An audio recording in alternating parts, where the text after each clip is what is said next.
Halo Sobat Eksportir sekalian, aku Mr. Ridwan dan aku adalah teman baikmu untuk belajar ekspor dimanapun dan kapanpun. Are you ready guys? Let's do it! Sobat Eksportir sekalian, jadi ada beberapa pertanyaan yang masuk ke kita di kolom komentar YouTube di video sebelumnya. Jadi, Mr. Ridwan, apa sih itu dokumen COO dan apa sih fungsinya dan bagaimana penerapan kebijakan atau kesepakatan dagang antara Indonesia dengan luar negeri?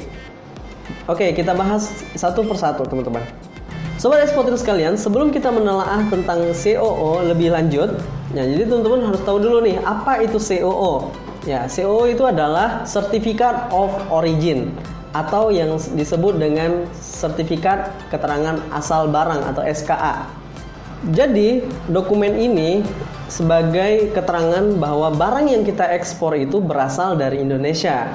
Jadi, kurang lebihnya seperti itu, guys. Fungsi dari dokumen CO ini adalah selain sebagai bukti atau keterangan asal barang bahwa barang yang kita ekspor ini berasal dari Indonesia, dokumen ini juga berfungsi sebagai bukti kesepakatan atau bukti realisasi kesepakatan dagang antara satu negara dengan negara lainnya atau dari Indonesia dengan negara lainnya.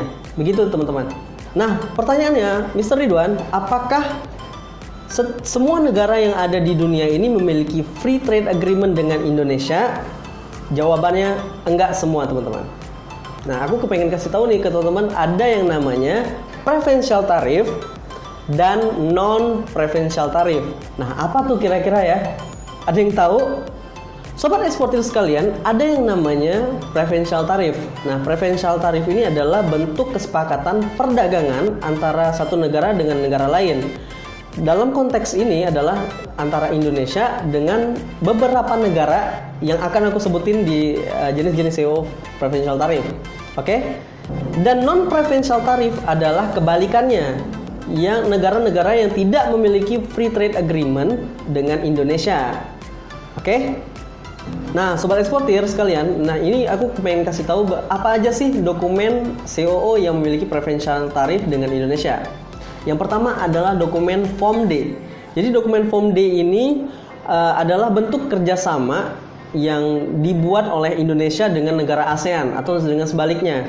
Jadi ketika kita ingin ekspor produk kita ke negara ASEAN, biasanya si importir di negara ASEAN tersebut mendapatkan relaksasi pajak masuk ataupun sebaliknya gitu juga. Jadi asik banget kan? Yang kedua adalah dokumen Form E. Nah, dokumen Form E ini adalah kesepakatan dagang antara Indonesia dengan Cina. Jadi kalau kita ekspor ke Cina, jadi importir yang di Cina itu memiliki relaksasi impor, pajak impor maksudnya. Begitu juga dengan kita, ketika kita ingin impor produk Cina, kita juga mendapatkan relaksasi pajak bea masuk di Indonesia. Begitu teman-teman. Yang ketiga adalah dokumen Form A.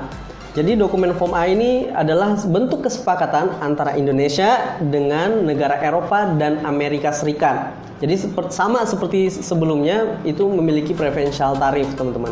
Dokumen keempat adalah dokumen Form AANZ, ya, atau yang disebut dengan ASEAN, Australian, dan New Zealand. Jadi ini kesepakatan antara negara ASEAN, Australia, dan New Zealand.